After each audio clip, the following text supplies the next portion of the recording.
Bonjour à tous. Au début de la paracha de Lech Lecha, sur l'ordre d'Akadosh Baruch Hu, Avraham va quitter son lieu de naissance et va se rendre en Eretz Israël. Une fois qu'il arrive en Israël, il va être confronté à une épreuve supplémentaire qui est l'épreuve de la famine. Et Avraham n'a pas d'autre choix que de quitter les lieux et trouver un endroit dans lequel il pourra subvenir à ses besoins. Pour nous, ça nous paraît tout à fait naturel qu'Avraham soit descendu en Égypte parce que c'est ce que nous avons lu dans notre paracha. Mais si on se met à la place d'Avraham à ce moment-là, on peut supposer qu'Avraham avait d'autres options hormis celle de se rendre en Égypte.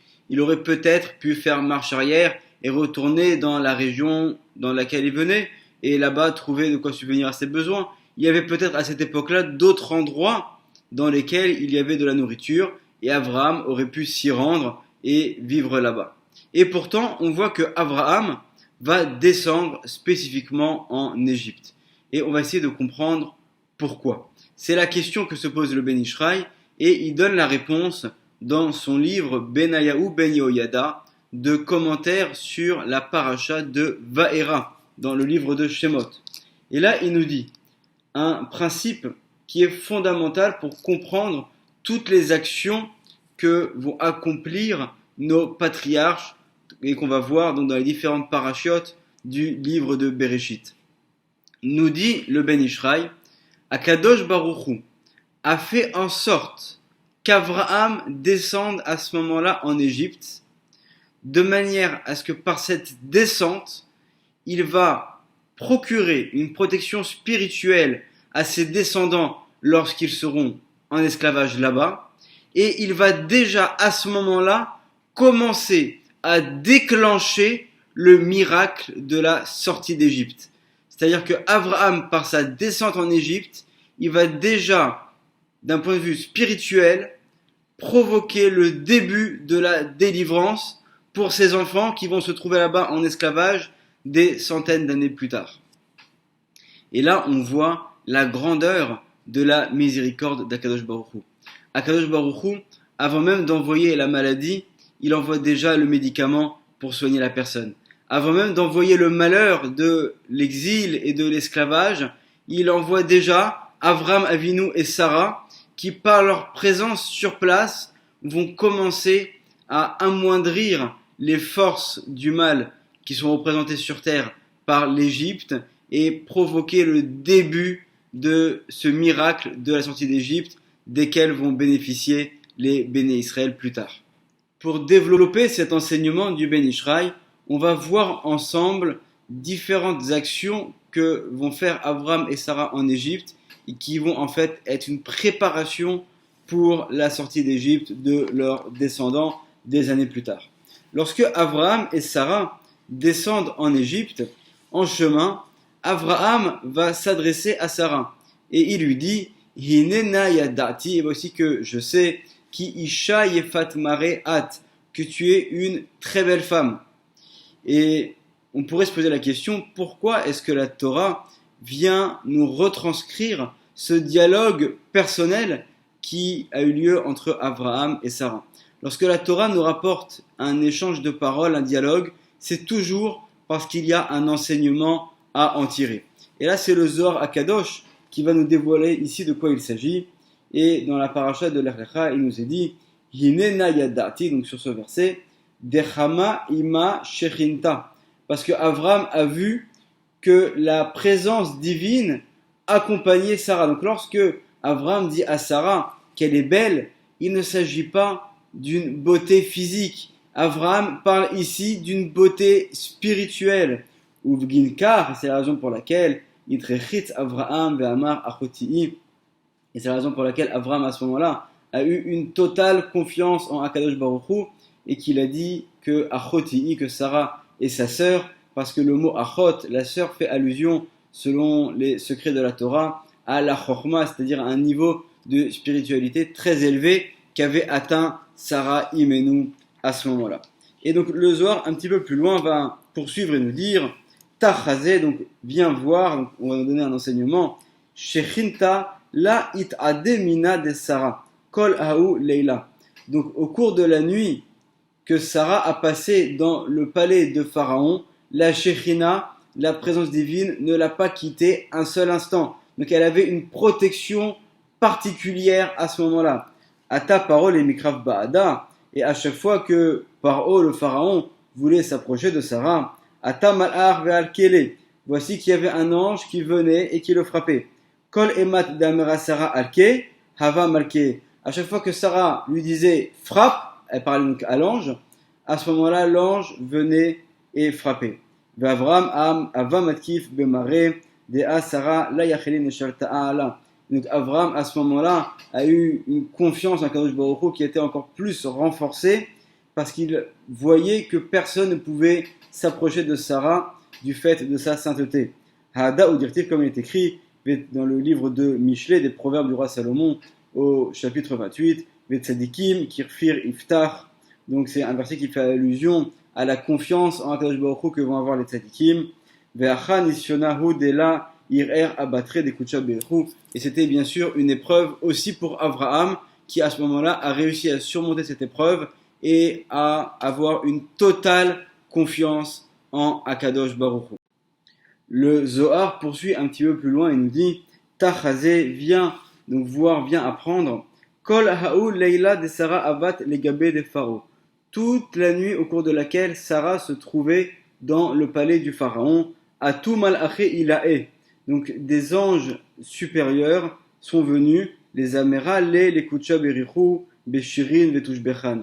Ils sont venus donc pour faire des chants et des louanges à Akadosh Baruch Hu. On peut supposer que ces chants et ces louanges étaient peut-être en rapport avec le fait que Avram et Sarah, tous les deux, aient eu une épreuve qu'ils ont réussi à surmonter, ou peut-être que c'est aussi déjà une préparation pour les chants qui vont être récités tous les ans, cette nuit-là du Seder de Pessah, par les anges pour fêter le miracle de la sortie d'Égypte. Amar lehu kucha berichu. Akadosh Baruch Hu leur a dit, kulchu, vous tous, zilou ve'avedu marteshin ravrevi mitzraim. Allez et faites du malheur, faites des choses difficiles en Égypte. Reshimu leman de anazami le me'ebad. Que ce soit donc une marque, que ce soit on pourrait dire un reshimu, ce serait une trace, une préparation pour ce qui va être fait plus tard, dans le futur. Les vatarde maketiv, vainaga Adonai et paro negaim gedolim ved beto vegomer. Donc, comme c'est écrit dans le verset dans notre paracha, où il est dit que Paro ainsi que tous les membres de son entourage ont à ce moment-là eu donc de grands malheurs, des maladies, lorsque Sarah était présente dans leur maison. Donc là, ce que nous a enseigné le Ben Ishraï se trouve ici de manière explicite dans les paroles du Zohar, où on voit donc que par le fait que Abraham et Sarah ont été en Égypte, il y a eu une préparation à la sortie d'Égypte plus tard.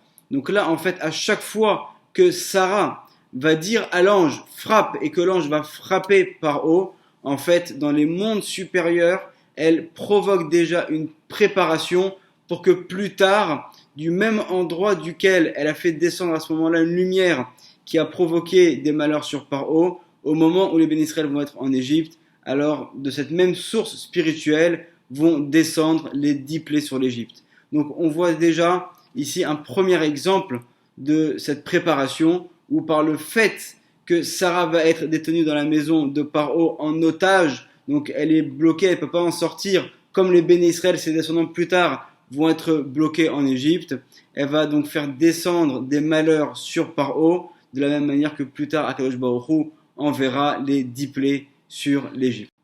Lorsque Paro va renvoyer Avram et Sarah de sa maison, il va leur donner des cadeaux, des richesses, du bétail, et donc Abraham va ressortir d'Égypte avec énormément de biens. Et c'est ce qui est mentionné dans notre paracha au chapitre 12, verset 16, où il est dit où l'Avram Hétiv Ba'avura. Donc en fait, Paro a fait du bien à Abraham en rapport avec sa femme Sarah. Et donc dans le verset, on va nous décrire toutes les choses qu'Abraham va recevoir.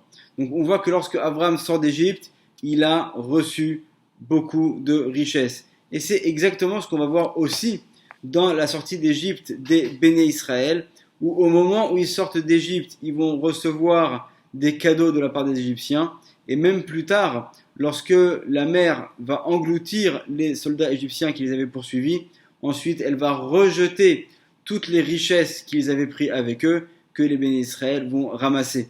Donc on voit que de la même manière que dans sa délivrance personnelle, Abraham va sortir d'Égypte avec des cadeaux, ça va être également le cas pour ses descendants plus tard, qui eux aussi, lorsqu'ils sortent d'Égypte, vont être remplis de richesses et de cadeaux.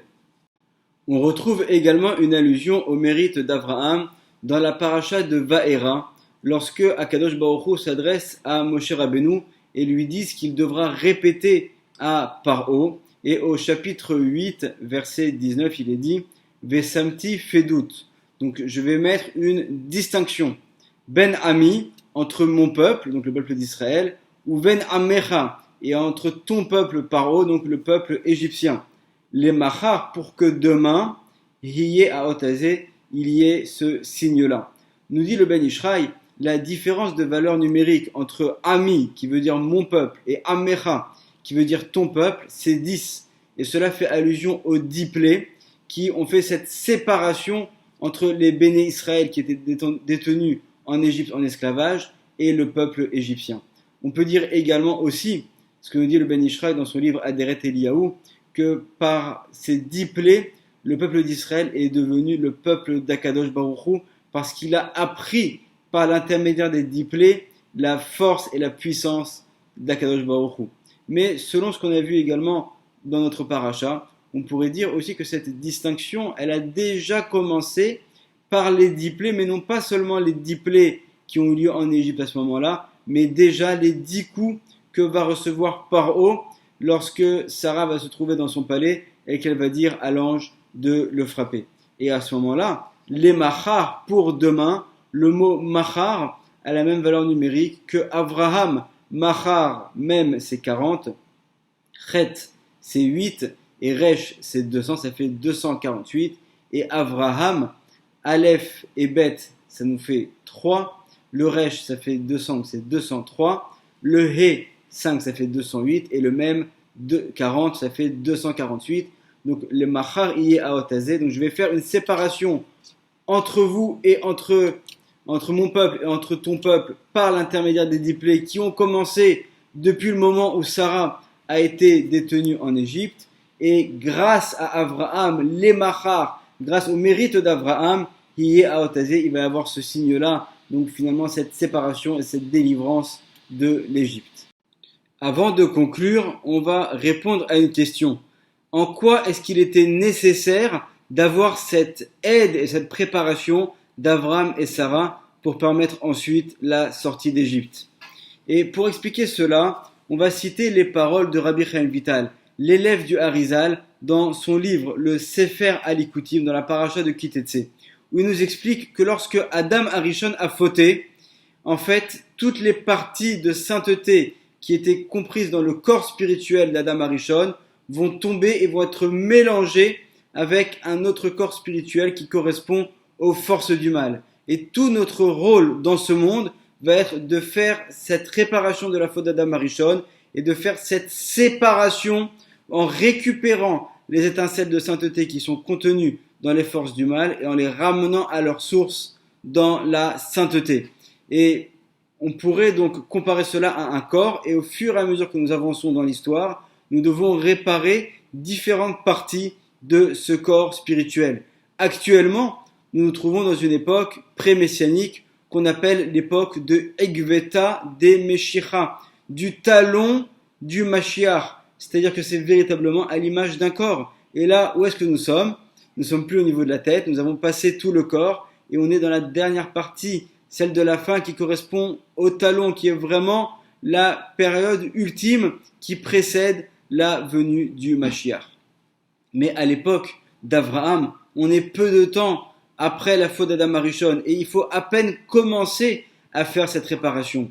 Et bien que chez nous, dans ce que nous pouvons voir, le corps commence au niveau de la tête, nos sages nous enseignent dans la Kabbalah qu'au-dessus de la tête, nous avons une autre partie qu'on appelle le Keter, qui est donc en fait une partie spirituelle que certains animaux même peuvent voir, selon ce que nous dit le Zohar HaKadosh, et qui va en fait être cette partie spirituelle qui va donner toute la vitalité et toute la spiritualité à l'âme qui se trouve à l'intérieur du corps.